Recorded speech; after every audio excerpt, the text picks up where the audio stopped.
The brand new Heavy is stirring up the airwaves at this moment with Forever, and you're tuned to Burnama Radio 24. And this show is called 812 Live, and we are very, very fortunate to have Dr. Vanga with us for the fifth week now.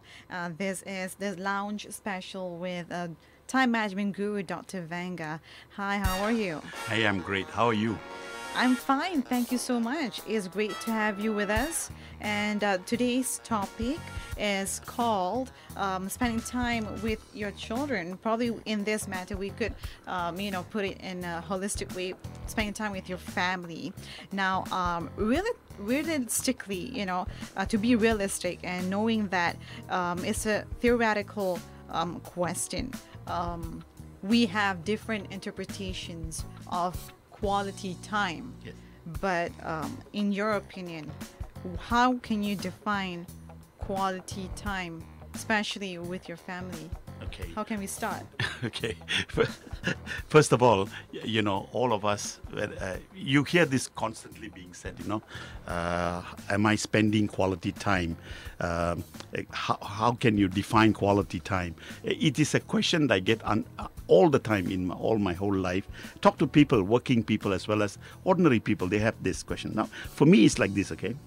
Whenever you talk about quality time or time spent with the family, it is actually an emotional thing for people. They feel guilty. I have not spent enough time. I should have spent more time, and so on and so forth. Okay, and then they begin to ask, "Can you define quality?" Okay, first of all, I think we have to understand one thing: you can never ever take an example like a product. You can say this quality is good, this quality is bad, or a standard of making a particular product. You can define it, measure it. And then if you talk about service as an example, say, can you measure service? Yes, it's a perceived measurement. What I feel as good, you may not feel as good. So having said these two little examples, coming to our own self as a person, as a family, can you define quality of time? The answer would be no, you can't. And no one can and no one will ever be able to say, hey, this is the quality. We are dealing with 7 billion human beings. One quality for one person is very different from another quality to another person. So there's no standard system of saying that's the amount of time I should spend and this is the quality it should be. It cannot be done like that. It will be, as you said just now, always remain a theoretical question and it will always be a theoretical answer. But having said that, hey, how do I go about living that? Because that is what we want to get at. Now, to make it realistic, one must ask himself, as a parent, as a father, you must ask, hey, you first got to define what is it that you would like to achieve. What would you like to achieve when you talk to your children, your spouse, or your friends, whatever that is? You must define the specific thing that you want to achieve. Like setting, you can call it a goal, but to me, this is what I want to achieve. And then you go about spending some time to make that happen. When you have achieved it, after having done it, then you'll realize, hey, was I happy with what I did? No.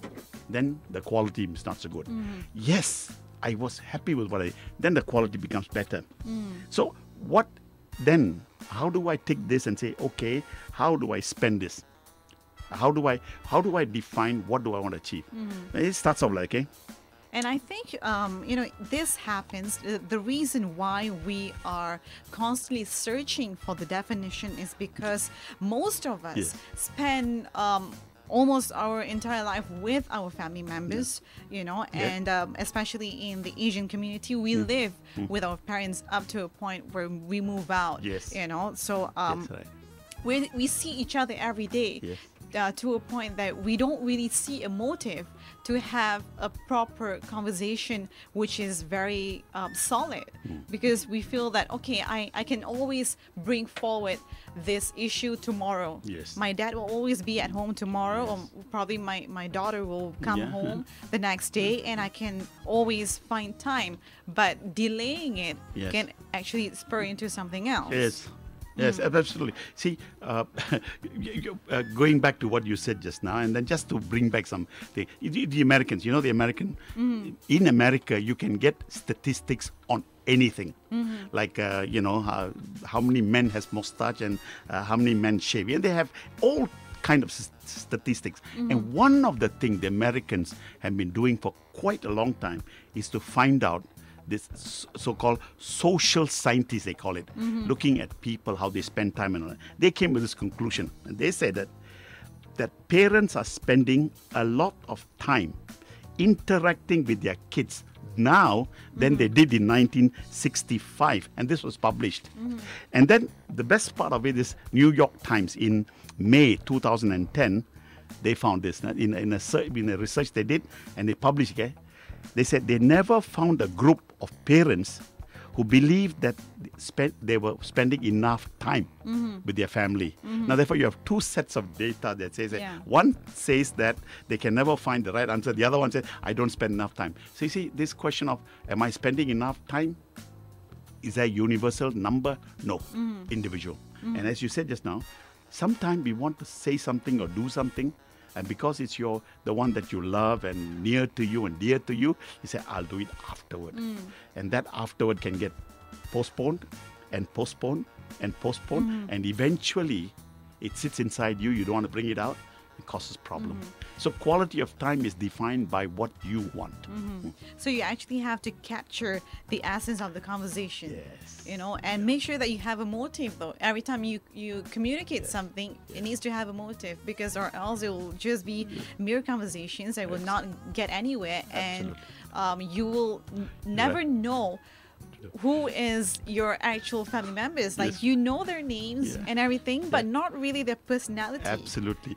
Najia, let me tell you, some time ago, a long time ago, I was in Seattle when I went to a place called Fish, F-I-S-H, Fish. This is a very famous place where they have a motivational.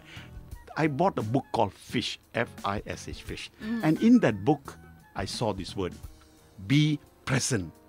In a conversation we are having right now, as you're having, am I present? Am I present here? Is my mind somewhere else?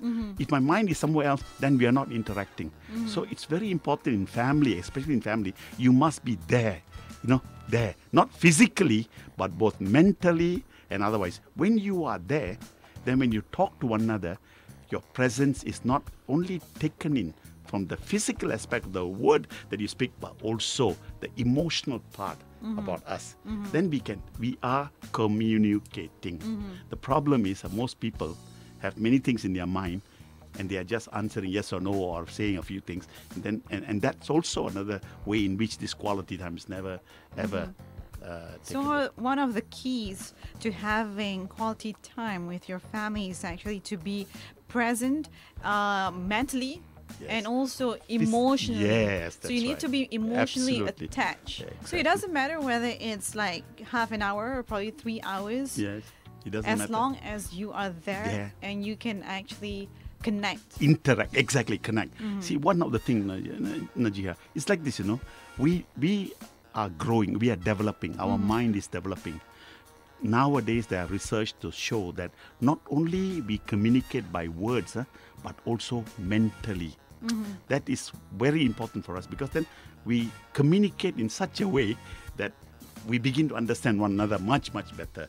And because of this, that's why I said many people are so busy with so many things in their mind, they cannot. As time management is like, so when you're with somebody, be there. Don't you be somewhere else, and you will never be able to have a quality of life or quality of time. But that's a question where some parties would actually say parents, they push themselves too much to spend so much time with their children that people would actually say that they are spoiling their children. Like, you're spending so much time on your daughter that at the end of the day, she won't be able to be independent because you're always there with her. You're always guiding her, telling her what to do. So what do you have to say about this? Well, first of all, I believe this very much, Lana. There's a very old saying. All play and no work make Jack a poor boy. Or all work and no play makes Jack a dull boy, It's a kind of thing. It's like this. Parents actually spend time, depending on the child, the personality of the child. Now, the thing is this, where do you find the right